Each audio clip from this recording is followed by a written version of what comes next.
Assalamualaikum warahmatullahi wabarakatuh. Kami dari kelompok 5 Andragogi ingin mempresentasikan hasil diskusi kami yang mengenai memahami orang dewasa. Saya, Rezi Medeliza Putri, sebagai moderator, rekan saya Suci Aulia, dan rekan saya selanjutnya yaitu Tania Sonya Latifa. Nah, pada poin pertama, batasan kedewasaan yang akan disampaikan oleh Tania. Kepada Tania, dipersilahkan.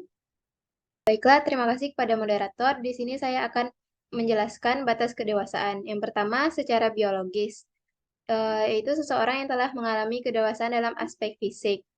Dalam artian sudah akil balik, dan batasan perkawinan dalam undang-undang, pria dibatasi dalam usia 19 tahun dan wanita 16 tahun.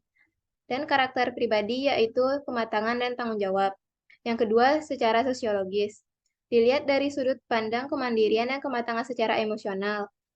Mampu mengambil keputusan secara mandiri, bertanggung jawab atas tindakan dan keputusannya, serta mampu mengendalikan emosi dan perilaku. Yang ketiga, menurut pedagogis. Seseorang telah mencapai tingkatan kematangan dalam belajar dan mengembangkan diri. Dewasa secara pedagogis ketika ia mampu mengambil tanggung jawab dalam proses belajarnya, berpikir kritis, dan mampu mengambil keputusan yang tepat. Dan juga dapat dilihat dari seseorang dalam mengembangkan keterampilan sosial, seperti berkomunikasi, bekerjasama, dan memimpin. Yang keempat, secara psikologis. Seseorang yang dapat mengarahkan diri sendiri, mampu mengendalikan emosi dan perilaku. Maksudnya dalam batas usia secara psikologis tidak dapat dipastikan, karena setiap individu memiliki kecepatan dan kemampuan berbeda.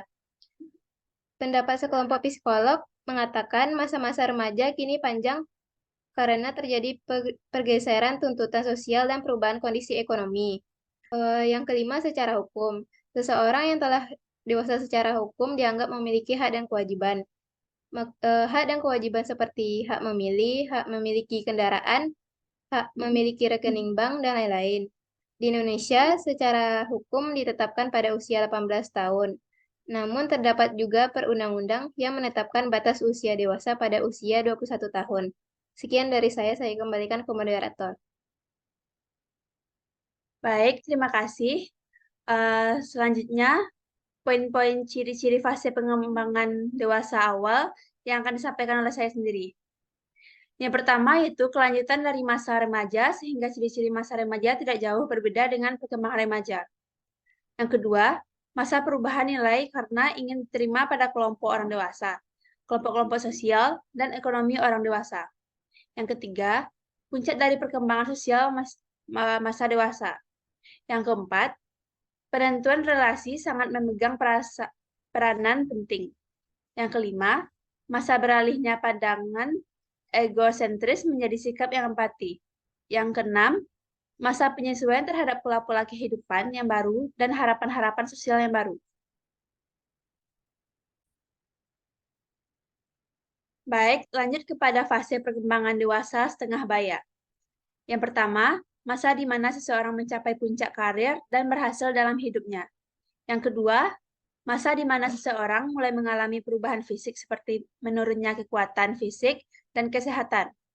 Yang ketiga, masa di mana seseorang mulai mempersiapkan diri untuk memasuki masa tua.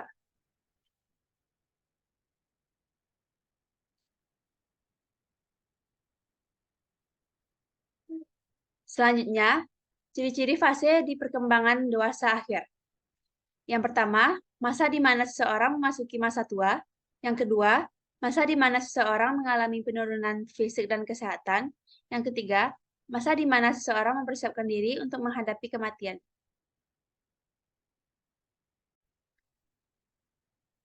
Selanjutnya, mengenai tugas-tugas perkembangan yang akan disampaikan oleh Suci, kepada Suci dipersilahkan. Baik, terima kasih kepada moderator.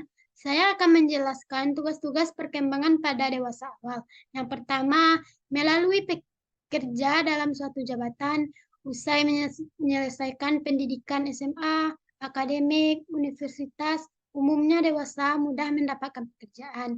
Yang kedua yaitu belajar hidup bersama pasangan sah. Dalam hubungan pernikahan, pasti saling menerima dan memahami kekurangan dan kelebihan pasangan masing-masing. Yang ketiga yaitu mengelola rumah tangga. Setelah menjalani pernikahan, kepala keluarga akan membentuk dan membina dan mencapai kebahagiaan hidup.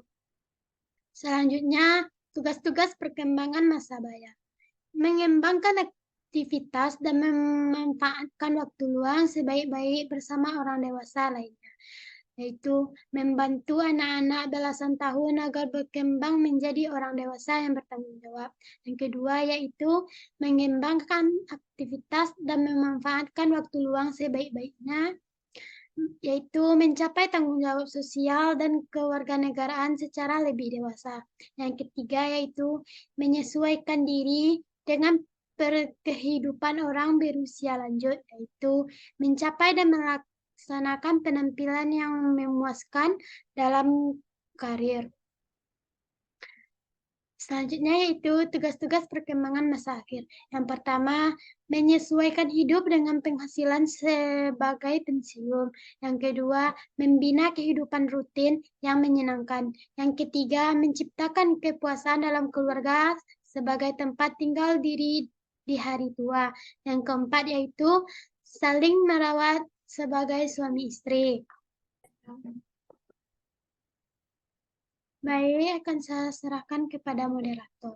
Terima kasih. Baik, itu tadi materi mengenai memahami orang dewasa. Sekian yang dapat kami sampaikan dari hasil presentasi kami. Terima kasih. Maaf jika ada kesalahan kata atau kurangnya pembahasan. Assalamualaikum warahmatullahi wabarakatuh.